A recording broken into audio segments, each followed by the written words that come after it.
Mentoring is really what I'm looking at, and John Newton is a mentor. And I've got two main examples I'm going to use. I'll introduce his life and then get into looking at two examples of his mentoring of men. Let me say a little bit about books on Newton. There's a lot of books on John Newton. John Newton has been identified, as Grant said, with Amazing Grace, which is very popular on this side of the Atlantic. It's not as popular, at least historically, on the other side of the Atlantic. And in fact, if you look at hymnals in the Victorian period, Amazing Grace frequently was not there. The 20th century has made this kind of an iconic song, and because of it, the story of John Newton. And as a result, there's a fair amount of stuff out there on Newton. Let me just, if you're interested in following up Newton, let me just draw your attention to a few things. First of all, the letters of Newton, that's what I'm going to be looking at. Newton was, as Grant said, a letter writer par excellence. And he was able, as we will see, to make use of a medium that was really just coming into vogue in some ways in the 18th century. And there were a couple of reasons why letter writing was such an important medium. There is a book called Letters of John Newton. This is published by Banner of Truth. It encompasses a wide variety of letters that he wrote to significant numbers of people, pastors, politicians, as we'll see, and a variety of folk who nobody remembers them in history, but Newton was instrumental in their lives. And it's a great overview. I would recommend you purchase the book by Grant, Wise Counsel. I'm going to be looking at some of his letters to John Ryland. It's a remarkable story in many respects. It belies our culture's emphasis on the fact that, on the idea that only contemporaries can relate to contemporaries. Newton was born in 1725. Ryland was born in 1753. And so there's a 28-year span of difference between them. And when Newton meets Ryland, Ryland's about 15 or 16, so Newton would be then in his 40s. But there is a friendship established. Initially, quite clearly a mentor, and I'm not really sure the word of a person being mentored. I guess it's a mentee. It sounds like a manatee. Anyway, by the end of their lives, they're very close friends. And then there's a variety of other things. I brought a variety of things here. This one, The Life and Spirituality of John Newton. That's really an account. It's published by Regent College. Bruce Hindmarsh, who is, I'm going to make a reference to a book he wrote, is out there. And this is an edition of what's known as Newton's authentic narrative, which is the story of his conversion. He was asked in the 1760s to draw up the account of how God saved him, and it's quite dramatic, as we'll mention. And then one little thing before I mention the kind of the biggie, Ministry on My Mind, John Newton on entering pastoral ministry. And he really wrestled with this because he couldn't find ordination in the Anglican Church for a long time, partly because there were no evangelical Anglican bishops who wanted to ordain anybody who'd been converted with an evangelical conversion. And he nearly became a nonconformist, and he toyed with being a Baptist, and how different history would have been. If he had been a Baptist, we probably would not have had Amazing Grace. At least his hymnody that he wrote would be very different. So we actually are thankful he didn't become a Baptist, which is kind of weird. The biggie on him is Bruce Hindmarsh's John Newton and the English Evangelical Tradition. So if you're really into, you want to plumb the depths of him theologically, it's a great study. And it shows how Newton tried to situate himself theologically between a man like George Whitefield, who was very, very strongly Calvinistic, and a man like John Wesley, who Newton had some problems with his theology, but he loved his passion for evangelism. And anyway, those are some resources. I had hoped, and I was behind this morning, I had hoped I'd had an hour extra. I did have an hour extra to make a copy of the paper, I'm going to read some selections of his letters, and that's always helpful if you've got it in front of you. The 18th century English is a wee bit different. We don't speak that way. Any of you who have ever read a Jane Austen novel will know that that's not our language. But do you want me to copy? Well, I don't know how fast your copier is. How fast is your Well, copier? I'd make one for you and then make the rest for others while you're speaking. Well, I've got a copy. Okay, I'll go run. I'll make sure. Okay, very good. There's 15 pages. Don't wait for me to be back. Okay, yeah, I'm gonna launch in. And that way you'll have a copy of the paper and some of the extracts I'm going to be looking at. So, the title of the paper is The Great Spiritual Director of Souls Through the Post. And it's a bit of a hand mouthful. The Great Spiritual Director of Souls Through the Post. John Newton as a spiritual mentor. And there's actually a quote from a 19th century author who is talking about what was the great gift that God gave to John Newton. And as Grant mentioned, Newton hoped he would be a great preacher. He did preach to large crowds in both of his churches that he was in, but he was not a remarkable preacher. It was a day. The problem was it was a day of remarkable preachers, and George Whitefield, for instance, who was absolutely incredible as a preacher, just in terms of his style and his ability to hold an audience, to the point that the greatest Shakespearean actor of the day, so let's say George Clooney, Brad Pitt. Kind of comparison, David Garrick said, man, if I could only say Mesopotamia the way George Whitefield could, I'd give everything. And so, I mean, Whitefield had this incredible ability to be able to hold people through a significant amount of time and give them the impression, there is obviously some truth behind it, that he deeply loved them, and he was speaking to them personally, and this in a crowd of maybe anywhere from 5,000 to 10,000 people, which is quite remarkable. But there are others of that day, Daniel Rowland, Samuel Davies, Jonathan Edwards was in that day, and so Newton's desire to be known as a great preacher, well, it didn't pan out that way. But God's great gift to him, and I think it's important that we discern accurately and as objectively as we can what has God given us, what was the role he's given us in life, and what can we do to extend his kingdom. And Newton realized, somewhat reluctantly, that God had given this great gift of wisdom to be able to impart counsel to all kinds of people who came to visit him in his churches, ranging from other pastors, politicians, a Mohawk chief once who was over, a man named Samson Occam, who was over doing a tour of Britain, raising funds for an orphanage in New England, and he went to visit Newton and so on. And so that's really what I want to focus on, and his relationship with two men. And in the last 50 years, I think there's been a very encouraging signs on a number of fronts. Worship. There's no doubt that I think we're better situated in terms of worship resources than we were 50 years ago. Of course, that's partly taste, I know when I was converted in the mid-'70s, some of the things... I came out of a very different background from evangelicalism. It was Roman Catholicism via kind of a Marxist revolutionary. So singing some of the hymns that we sang at the time, which were set to 1890 to 1920 tunes, really didn't resonate. And I think in the last 50 years, it's fabulous, the sort of worship resources that we've seen. Theologically, I'm akin to Newton. I would describe myself as Calvinistic, and I think it's been very encouraging, the recovery of that in the last 50 years. The focus on expository preaching, the exegesis of the scriptures. What I think is lacking is men who are called to be shepherds within the Church of God, taking seriously that role of pastoring and mentoring the people in their churches and other men. And in the case, obviously, of women who are in leadership positions in churches, mentoring women.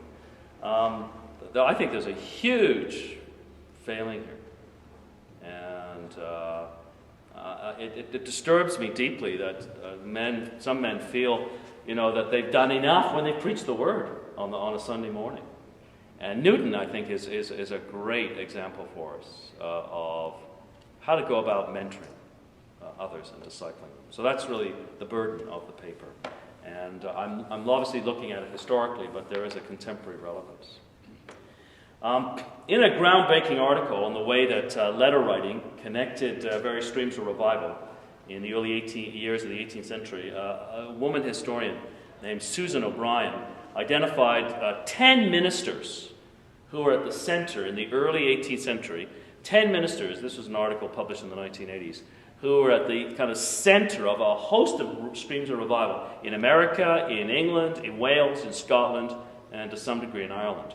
That if you kind of ask the question, like, who did these people connect with and who were they writing with, you would actually connect with all of these major streams. 10 men, the streams of revival that basically were quite remarkable in the early 18th century. At the heart of it, there were 10 men who were connected with each other. Jonathan Edwards, Isaac Watts, Philip Doddridge, and George Whitefield are probably the most famous names. Now, Susan O'Brien did that study at the end of the 18th century, like, say, about 1760 to 1800.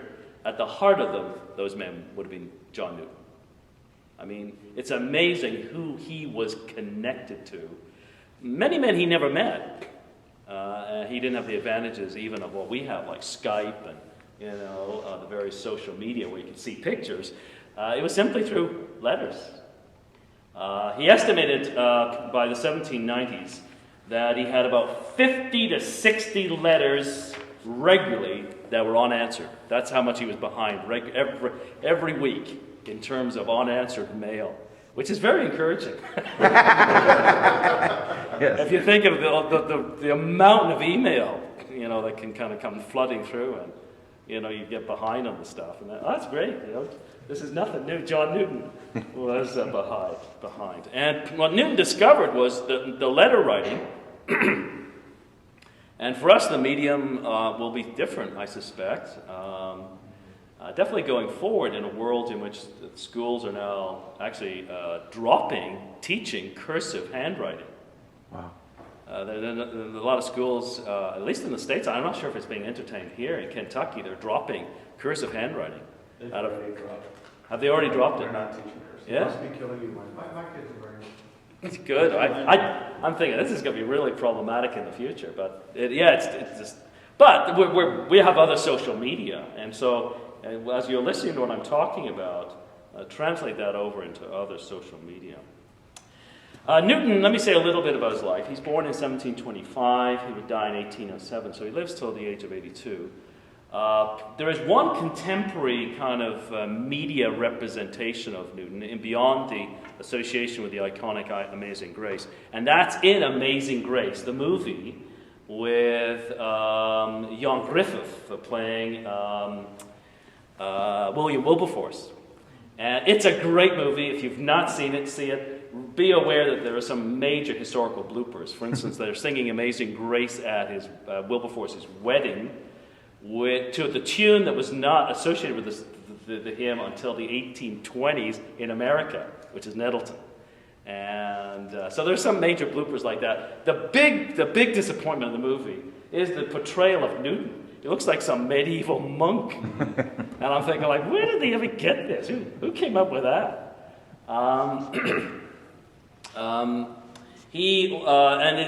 That really concerns the latter part of Newton's life.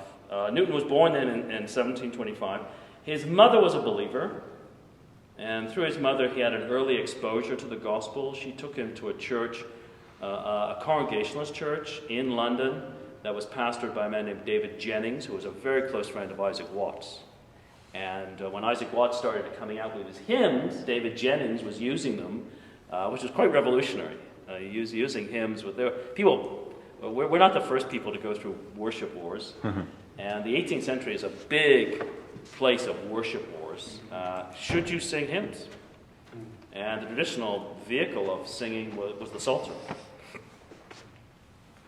And So Newton had an exposure. He heard Whitefield preach as a young boy. And he would have had exposure also to a number of circles of evangelicalism. But his mother died young. And his father was a sailor. And his father did not have a love for the gospel.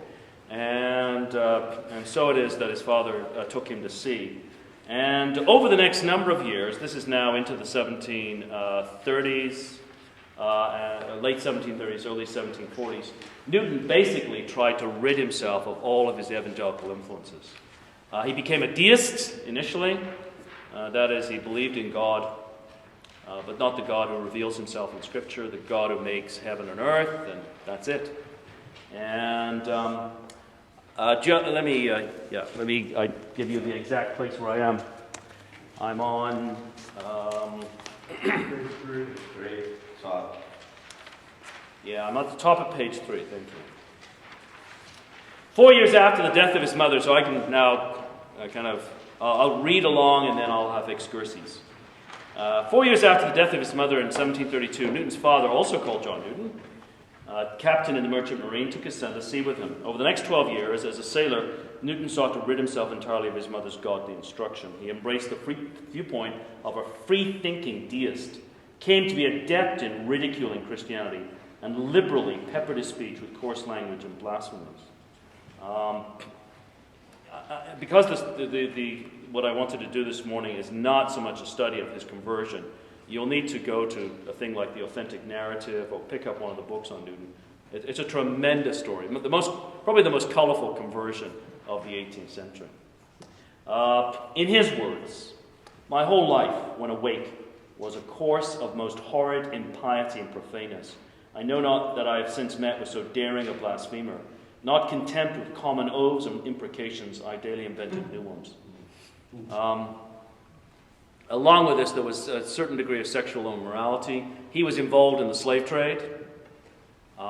It's very interesting, and it tells you the lack of conscience, even among evangelicals, that for 3 years after his conversion, he still sailed. He captained a slave ship. He took at least 3 voyages, Grant? Yeah, 3. As a slaver. And he would pray to God. Meanwhile, he's got slaves down below in the hold, and he'd be praying to God that God would give him a safe passage across the Atlantic. Yeah. He was horrified years later as he realized what he had been involved in. His conversion comes in 1748 during a fearsome storm on the Atlantic on March the 21st, 1748, when it seemed impossible that the ship on which he was a sailor would not founder. Newton was shocked to hear a cry to God for mercy issue from his own mouth. And that he dates as the turning point in his life, in his relationship to God. He actually, may God save us, or something like that, came out of his mouth. And then he realized afterwards, what did I say? The ship did not sink. And Newton would later remark, about this time I began to know there is a God who hears and answers prayer. Newton was now set on the path of seeking to find the true God, though it was not until 1754 that he was firmly committed to the perspective of evangelical Christianity. It really took him 6 years. And what's critical was God bringing into his life a sea captain named Alexander Cluny. And I think that illustrates for us the importance of discipleship and coming into the lives of young believers. A providential meeting with Alexander Cluny, a naval captain who was a solid believer on the Caribbean island of St. Kitts. Newton calls it St. Christopher's, which must have been the 18th century name, was critical in Newton's spiritual growth. According to Newton's later recollection, Cluny not only improved my understanding, but inflamed my heart. He encouraged me to open my mouth in social prayer. He put me upon an attempt to make my profession more public and to venture to speak for God. From him, or rather from the Lord, by his means, I received an increase of knowledge, my conceptions became clearer and more evangelical, and I was delivered from a fear which had long troubled me, the fear of relapsing into my former apostasy. But now I began to understand the security of the covenant of grace, and to expect to be preserved, not by my own power and holiness, but by the mighty power and promise of God through faith in an unchangeable Savior. Sensing a call to vocational ministry, Newton was eventually ordained to the Anglican ministry in 1764. As I said earlier, there was about 5 to 6 years where he strove to become ordained in the Anglican Church, and he couldn't find an evangelical bishop who would ordain him. And this is the day in which many of the churches in England are actually owned by landowners. And so it meant that the landowner had what they called the living in his charge. So let's say this was a parish church in 18th century England. It might be owned by the Duke of Bedford, who didn't live anywhere near here. But the congregation had no say on who was the minister. He was the one who was responsible for putting the minister in. And so you had to Luton eventually has to find a man who is an evangelical aristocrat to give him the curacy of the church at a place called Olney. This is where it's a very significant town for the gospel. This is where William Cowper, sometimes mispronounced Cowper, lives. Cooper actually tells us how to pronounce his name, and it's Cooper, not Cowper. And Newton will have a very close friendship with him there. And this is also there's a Baptist church there where a man named John Sutcliffe is the pastor, and John Sutcliffe is the first pastor of William Carey. And so Newton gets drawn into links with Baptists. It's very important for the long-term health of Baptists. Newton ministered at Olney until 1780, when he accepted an offer to move to St. Mary Woolnoth, London, where he was till his death in 1807. In both the Church of St. Peter and St. Paul in Olney and St. Mary Woolnoth, Newton regularly preached to large crowds, though compared to other preachers of his day, men like Whitfield, Daniel Rowland, or even Newton's neighbour, the eccentric John Berridge of Everton, his preaching was not remarkable. His close friend and fellow hymn writer, William Cowper, once described his preaching as simply plain and neat. Newton did excel as a hymn writer, and as such he's mainly remembered today for what has become an iconic song of North American culture, Amazing Grace, originally entitled Faith's Review and Expectation. And it was written as a kind of a New Year's hymn based on a passage in 2nd Chronicles, interestingly enough. However, his key contribution to 18th century evangelicalism was in the realm of spiritual mentoring and guidance, especially through the medium of the letter. As Anglican historian G.R. Ballin once expressed it, Newton was the great spiritual director of souls through the post. And then a couple of reasons why. Newton's use of written correspondence as a conduit of spiritual formation was facilitated first by the increased efficiency of the post office and mail delivery in Newton's day. We take these things for granted, but the post office was really probably invented in England, or established in England by Oliver Cromwell, believe it or not. And, there was royal mail always. But the fact that the state would transmit your mail to people you wanted to write to, well, that's an innovation. But it really didn't get off the ground until the mid-18th century. And so Newton then is picking up on a brand new, to some degree, social media. Then the other thing, too, that made writing a means of his ministry was the development of a writing style that was simpler and less convoluted, and I apologize for the phrase here, the Baroque prolixity of 17th century theologians like John Owen. If you've ever tried to read John Owen, he's fabulous. But man, basically what you're reading is some guy, he's thinking in Latin, writing English. And Latin is a language like Greek. If you ever did Greek studies, you'll know that you can go on for line after line after line, and it's the same sentence. And Puritan theologians, by the time you get into the 18th century, people aren't writing that way. And there's a change in writing style. It's much more simpler, more atomic, smaller sentences, and Newton picks up on that. And it enables him to use the letter as a vehicle of counsel. If he'd been living in the Puritan period in the 17th century, he could not have done that sort of ministry. People wrote letters, of course they did, but they didn't use the letter as a vehicle for counsel because the language was just too convoluted and complex. Well, in what follows, I want to look at two men, William Wilberforce and then John Rowland, how he mentored them.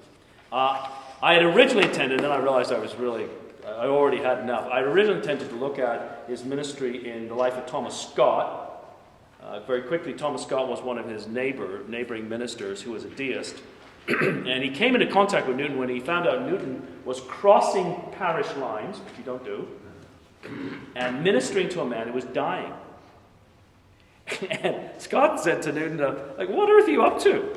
You know, I won't go see the guy until he's dead. That's when he needs me. You know, I'll have to bury him. He's not your parishioner. Like, what are you doing? And that opened up this fabulous opportunity, which led to Scott's becoming a Christian and a major commentator. The other person I was going to look at was Hannah More. And Hannah More was kind of the queen of Harlequin romances of the 18th century. She wrote all kinds of fictional stuff, and she knew everybody, from David Garrick, the Shakespearean actor, to royalty and so on. And she was feted in London, F-E-T-E-D, in terms of celebrated. She was a celebrity. And she meets William Wilberforce, who puts her in contact with Newton, who begins to write to her. And she gets converted. And she uses her gifts as a writer to speak to women, and especially women in the lower classes, whose lives often were a little better than drudgery.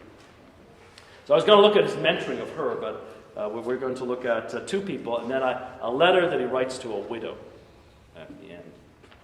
Okay, William Wilberforce first. And I may skip over this, because how much time do I have? I could go for the next 2 hours, by the way. This is such a great subject, but you guys we all want to eat lunch. So. 12:15. 12:15, okay. We will hurry along. Without a doubt, the most famous of Newton's correspondents was William Wilberforce, well known for the key role he played in the abolition of the slave trade. Newton's mentoring of the English politician began when Wilberforce, shortly after his conversion, approached Newton about the rectitude of a Christian being in politics. I should mention, I made a mistake earlier when I said that Newton heard Whitefield as a young boy. There's no way he would have. It's Wilberforce who heard Whitefield as a young boy. And there was a confusion there. Wilberforce had been raised by an aunt and uncle who were Christians, and then his real mother, who had put him out to relatives to raise him, found out she hated evangelicals. She found out what was happening and took him home. And he got immersed in a whole set of men. For instance, he went up to Cambridge, and he spent 4 years at Cambridge. He really never went to a lecture, never wrote an essay, never passed an exam, got a BA at the end of it. Spent most of his time drinking and gambling on weekends. And gambling was the big vice one of the big vices of the 18th century. And then in the providence of God, he's converted. By that time, he's a politician, and God begins to turn his life around. The big issue is, can I stay in politics? We are very thankful to God that he went to speak to John Newton, and he didn't go to speak to John Wesley or a Baptist leader, as we will see. In the fashionable circles in which Wilberforce moved, Newton and evangelicals like him were regarded with utter disdain and contempt. Writing to Newton on December the 2nd, 1785, Wilberforce stressed that any visit to the well-known evangelical minister had to be kept secret. In fact, when Wilberforce did call on Newton 5 days later, and this is one of the turning points in history, he walked around the block twice before knocking at Newton's door. He didn't want to be seen. The meeting between the two men would be a true turning point in the social and political history of Great Britain.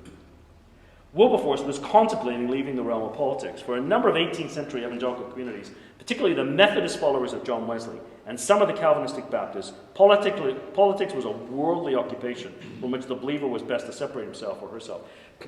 It'd be interesting to know what you would have done if Wilberforce had come to you and said, look, I think God's calling me to the ministry.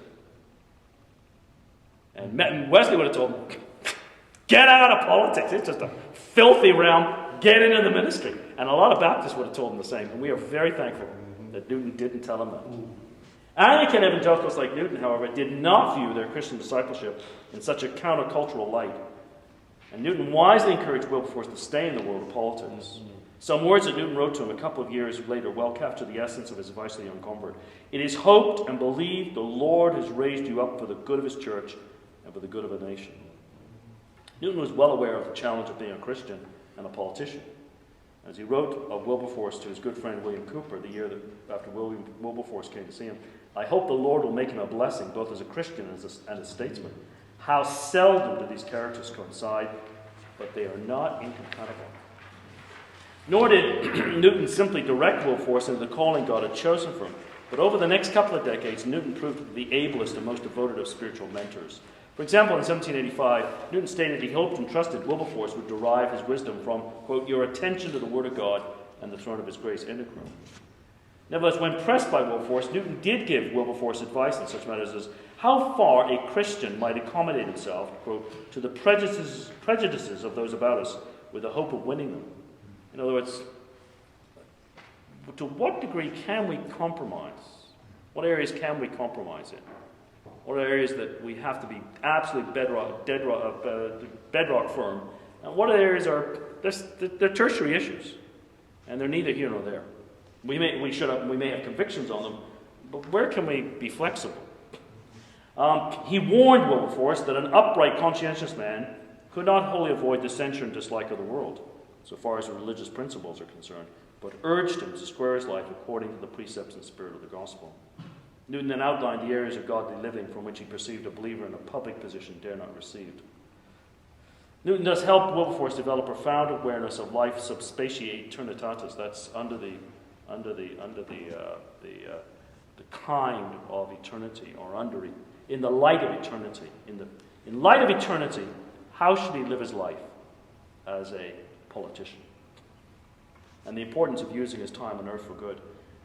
Wilberforce learned this lesson well. As he said in 1789, a man who acts on the principles I profess reflects he is to give an account of his political conduct at the judgment seat of Christ. Would that our politicians reflected on that, which is true. They will give an account of their politics at the judgment seat of Christ. Would that they thought of that.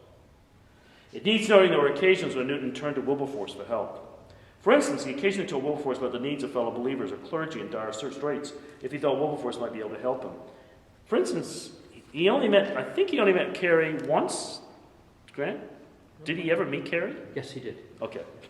But he didn't know William Carey that well. He knew him through John Ryland. And when Carey was going to India, he writes to Wilberforce this. My dear sir, I expect a Mr. Carey, he spelt his name wrong, will shortly wait upon you, and will probably bring an introductory line from me. Though I do not personally know him, his character and business are such that I could not refuse him this request. He was the Baptist minister at Leicester, well known to Mr. Thomas Robinson. Thomas Robinson was an Anglican minister in Leicester, and much respected by him. Mr. Robinson has often mentioned him to me in terms of strong approbation. He has for some time had a strong desire of preaching the gospel among the heathen, and the accounts received from Mr. John Thomas, he was going with Carey to India, determined his choice to Bengal. Mr. Carey wishes to know if it be practical to procure the East India Company's leave for his passage thither. That is, in other words, can he go on one of their ships? Or if he might be permitted to stay, if he could find his way by a foreign ship. He thought if you and Mr. Henry Thornton, Wilberforce had a very close circle of friends. They become known as the Clapham sect. I've actually been reading a Life of Wilberforce, which I strongly recommend. It's fairly dense, by a woman named Anne Stott. Tremendous book on Wilberforce's marriage, his friends and their marriages. And it's simply called Wilberforce. It's amazing, the issues that they had to wrestle with. And again, the circle of men that God put together, and women, and how they changed British history. He thought if you and Mr. Henry Thornton approved of his character, motives and ends, your patronage might probably enable him to go. However this may be, if you could afford him a short audience, you could perhaps give him such advice in a quarter of an hour as might put him in the right path and be useful to him through life. I believe what he heard from Mr. Thomas, how true I know not, chiefly determined him to think of India. He said he was ready to go anywhere, to the ends of the earth, so he might preach the gospel to the ignorant. I mentioned America, that there was an open door to Canada and Nova Scotia, particularly to New Brunswick.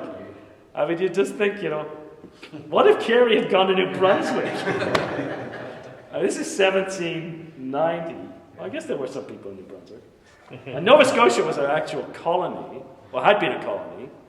I don't know how many people were in New Brunswick, but anyway. Whether he considers himself too far engaged for Bengal to think of any other place, I know not, but perhaps a word from you might have weight.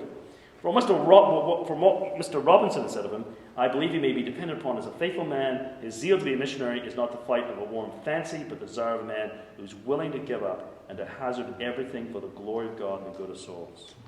It tells you something about caring. I consider your time, and therefore spare you the addition of anything further, but my prayers for your guidance and blessing. Years later, Wilberforce would play a critical role in securing freedom for Carey. I've spelt it wrong there. And other Baptist missionaries to labor in India. When Carey gets there, it's illegal. The East India Company do not want missionaries in India. Because if missionaries come to India, they'll be converting people out of Hinduism and Islam. And both Hinduism and Islam were as inflammatory then as they are now. In fact, there is a major riot in 1806 at a place called Vellore, which is linked to the missionaries, because they had published a tract. Carey had published a tract in which there had been statements about Muhammad that the Muslims took as offensive, and there was a major riot. The whole affair gets back to England, and the British government is basically about to say, get those missionaries out of there. And it's not because of their safety. They don't give a hoot about Baptists.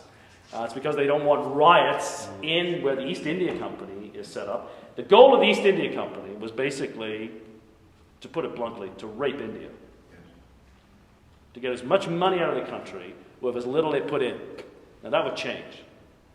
But that was the initial goal of the company. And the missionaries were simply, they were a problem.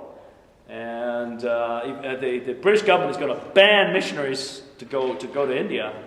And who is it who fights for the freedom of missionaries in Parliament? William Wilberforce. And the link with Carey back at this point is very significant. As the years passed, Newton continued to encourage Wilberforce in his calling as a politician. For example, in 1796, Newton wrote to Wilberforce, I believe you are the Lord's servant, and are in the post which he has assigned you. And though it appears to me more arduous and requiring more self-denial than my own, interesting. Okay? Newton's a minister of the gospel, but he thinks that Wilberforce's position requires more self-denial than his does.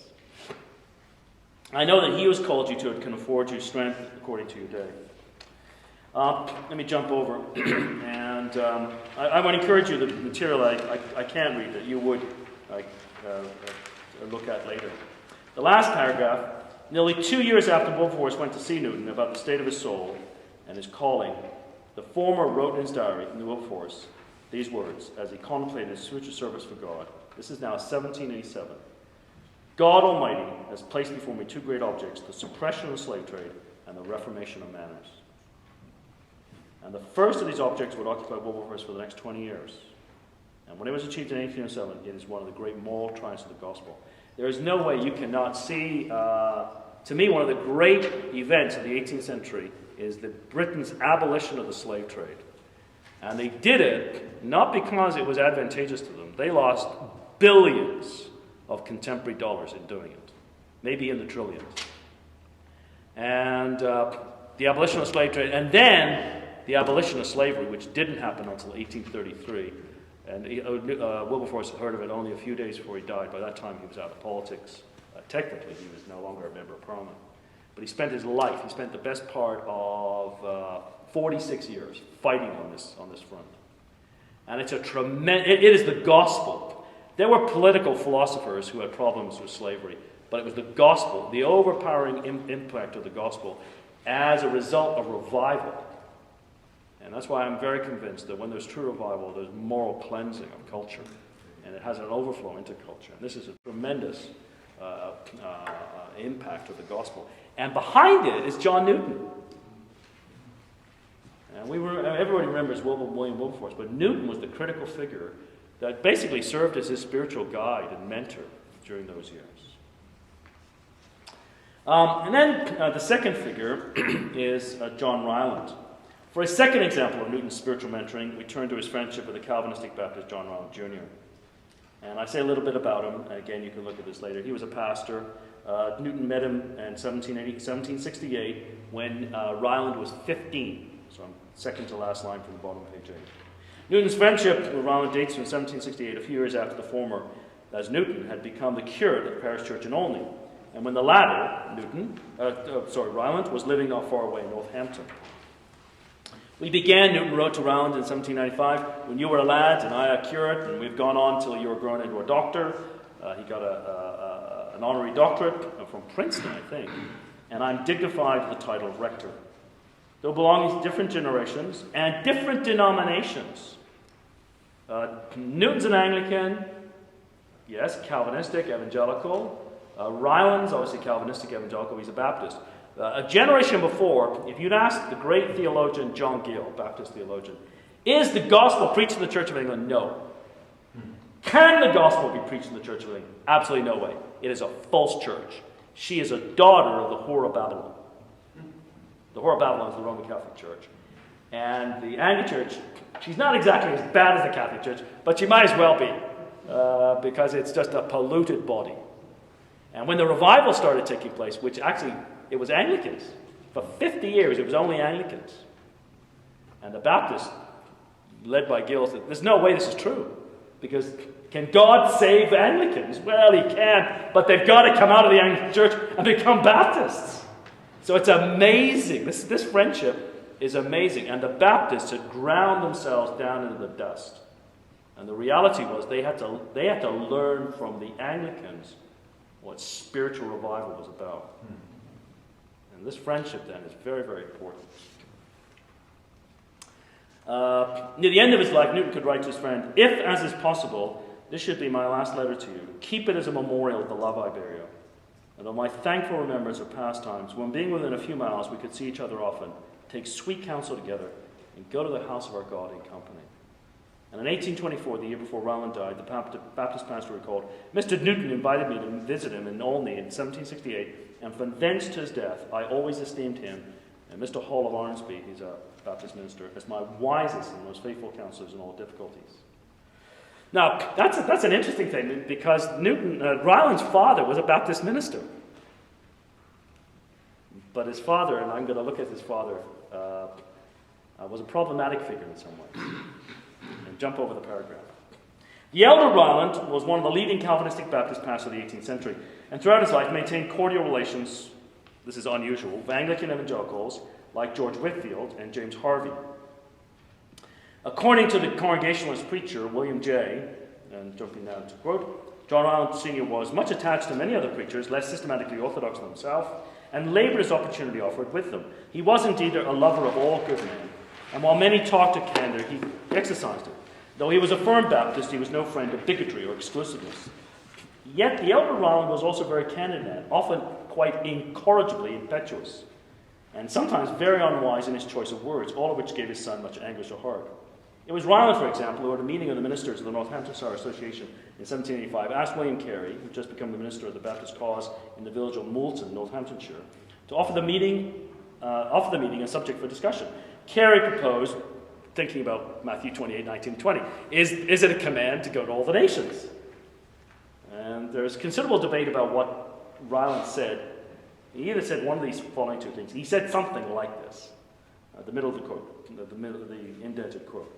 You're a miserable enthusiast. In other words, Carey says, Carey gets upset. Ryland says, anybody here, well, you actually asked Carey, would you give us a subject? It was a ministerial like this, monthly ministerial. Would you give us a subject? It'd be like me asking our brother Lucien here, or Ken, would you give us a subject for discussion? And you come up with some subject. And then you hear this. You're a miserable fanatic for asking such a question. Nothing can be done for another Pentecost when an effusion of miraculous gifts, including the gift of tongues, will give effect to the commission of Christ the first. What, sir? Can you preach in Arabic, Persian, Hindustani, and Bengali? You think your duty to send the gospel of the heathens? That's one account. Another account says, young man, sit down. When God pleases to convert the heathen, he'll do it without your aid or mine. Now, it's interesting, John Ryland Jr. said his father never had said any such thing. But we'd expect his son to defend him. Anyway, all that to say this, is his father would have these outbursts. Page 11, third line. As William J. observed, Ryland's speech was marked, quote, by bold sayings and occasional sallies of temperament. And though a man whose excellencies more than balanced his defects, he was in all, a peculiar character, and had many things about him, outré and bizarre, as the French would call it. The first time Jay met him, he met him in a store, and he was introduced to him as the minister of Surrey Chapel. And Ryland goes up to him and grabs him by the lapels and puts his fist in his face. He says, if I hear you're not preaching the gospel, I'll smack you to the ground. And Jay was horrified. He's a young man, like, who on earth is this guy? Apparently he was wearing like the clothing of somebody who had worn 50 years earlier. And so you've got that. He looks bizarre. It'd be like somebody turning up like T.T. Shields used to dress, morning tails and the wing collar at a meeting like this. And then you introduce him, and he goes up to him, and he's going to smash it on the ground. On one occasion, Jay recorded, Wilde had preached about angels and had mentioned their presence in Christian worship. The congregation then began to sing a hymn. Well, it was so bad, Ryland stopped it in the middle and said he hated the singing, and he said, I do not wonder if the angels of God won't wrench your necks off. On another occasion, Jay witnessed Ryland's impassioned response to the slave trade. One morning I was reading to him some of the reported miseries and cruelties of the Middle Passage. The Middle Passage is when the slave ships would come down to West Africa, and they would spend a number of months filling the hold of the ship with slaves, and then they would cross the Atlantic, which could take anywhere from 6 weeks to 3 months. It's horrifying. And among others, he was reading of a captain who had a fine female slave in his cabin, but when her infant cried, he snatched him up and flung him out into the sea, and still requiring the wretched creature to remain as the gratifier of his vile passions. At the recital of this, Mr. Rowland seemed frantic, and to lose his usual self-control, he got really agitated and began to pace up and down the room. Oh, God, preserve me! Oh, God, preserve me! And then, unable to continue any longer, he burst forth with a dreadful imprecation. In other words, he absolutely vile curse, which I dare not repeat. It shocked me, and I'm far from justifying it. And yet, had the reader been present and witnessed the excitement of the struggle, he would hardly have been severe in condemning him. I mean, he's just a very unusual man. And his father, son rather, had problems with him. There are other areas of problems too. His father frequently, he wrote too many books and self-published them and got himself in all kinds of financial debt. And so, anyway, the son writes to Newton, like, what am I going to do with my father? He's co-pastor with him. Newton says, I've always admired him. His love to the truth, his to souls, his zeal and benevolence appear to be exemplary. His eccentricities and failures have likewise been great, but I think they were constitutional chiefly. He will leave them behind him with a mortal part, and perhaps the blemishes may be more visible, and his excellency is more clouded the longer he lives. Again, the following year, on January the 31st, 1792, when Ryland Jr. was still disturbed by some of his father's behavior at times, this time it appears he had publicly criticized his own son. He'd actually publicly either written about his son or said something from the pulpit about his son. Newton told him, poor man, I love and pity him. I'm persuaded his most conspicuous failings are strictly constitutional. He acts according to the impetus of his spirits, is hurried away, and I believe he cannot help it. I would no more write against such a man, though he's not my father, than I would employ my right hand to wound my left. In other words, he basically, Rowland must be saying, I really think I've got to write something about my father and distribute it to the congregation. Just leave it. I give another example. Again, for the sake of time, I want to go to the letter to the widow. There was a split in the congregation, a small split in Rowland's congregation, because of a man named William Huntington, who was a rank antinomian. And Huntington was, he also believed he was a prophet, and if you didn't support him, he'd actually prophesy that God would strike you dead. He prophesied that about John Rowland Sr., Rowland's father, a man named Caleb Evans, and both of them died before Huntington, which Huntington took as proof that God had stricken them dead. Anyway, Huntington had the nerve to write to both Rowland Sr. and Jr. and say, look, I'm going to be in Northampton where you are. Could I come and preach in your church? They said, absolutely no way. Well, when they refused him, a man in the church named John Adams, who liked Huntington, said, you can come and preach in my home.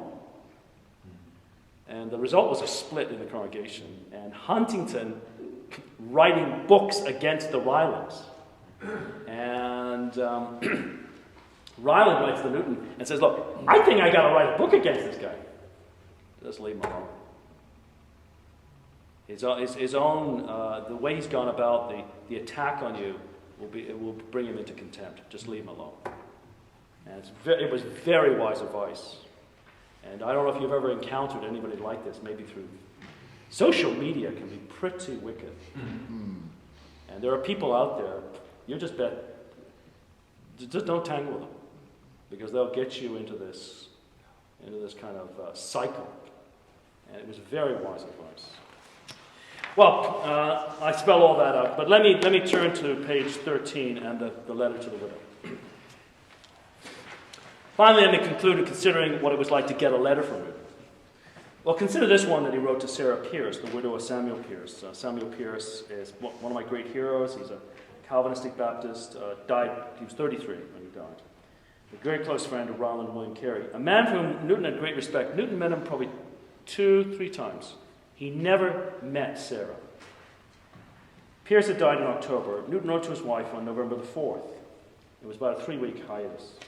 He'd been unable to finish the letter, he told her, till that point in time due to numerous commitments and various interruptions. He wrote thus in part: "My dear madam, I call you dear, though I never saw you, and probably never may in this world, but I trust we shall meet in a better. I am well qualified to sympathize with you," and he's talking now because of his death of his own wife a number of years earlier, "under your present affliction, for I likewise had the desire of my eyes taken away with a stroke. And then I learned practically what I indeed believed and had often told my hearers, that our God and Savior is all sufficient. But in the time of my trouble, I found him so. What before was a truth in my judgment, then became a truth in my experience. And since that time, having been so wonderfully supported myself, I almost take it for granted he will give all who love him and walk before him simply in the exercise of faith and good conscience, strength according to their day. I know your trial is great, so is mine. The flesh will feel, and indeed, if we did not feel, it would be no trial. The Lord, who knows our frame and whereof we are made, allows to us by his apostle that these things at the time are not joyous but grievous. But we are encouraged to hope that even now they are tokens of his love, and shall hereafter by his blessing yield the peaceful fruit of righteousness to our souls. You are a widow, yet not strictly so, for you will make you your Redeemer. The Lord of hosts is still your husband. Whoever dies, he lives. He is unchangeably the same. And because he lives, you shall live also. My friend Rowland informs me you have 5 children, but your living husband knows their number, and the names of them all. I doubt not but you and your husband, who has lately exchanged earth for heaven, and a bed of languishing for a seat near the throne, offered up many prayers for them, both jointly and separately. And you know the Lord our God is a hearer of prayer. Depend upon his promises, madam. They will bear you up. He has not bid his people seek his face in vain. All hearts and means are in his hands, and he could as easily provide for 50 children if you had so many, as for 5 or for 1. Many eyes will now be upon you, and many prayers I doubt not will be offered for you. You are not forgotten in mine. Though a stranger to you in the flesh, I trust we are members of the same spiritual body. As such I feel for you. Seasons of great affliction are especially suitable to experience, and to manifest to others the power of the gospel and the faithfulness of our Lord to his promises. When the bush was on fire and not consumed, it was a proof the Lord was there. Thus may he be glorified, and his people encouraged by your peaceful submission to his will and the general tenor of your conduct. Heaven will make abundant amends for all we can suffer or lose upon earth. And even while we are here, our crosses are appointed to work together for our good. And that should be, I think, Romans 8:28, 2 Corinthians 4:17 and 18. And then notice how he ends it, your affectionate friend John Newton. He had never met her. There's more to the letter, and I'll put it down here. This is the actual letter. It's now in Regent's Park College. In the papers of Samuel Pierce, but Pierce was dead. His wife kept the letter, and it's a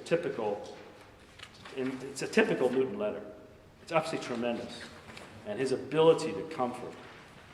There's more to the letter, but what a gem of pastoral love and counsel. Little wonder Newton was recognized in his own day as a spiritual mentor par excellence.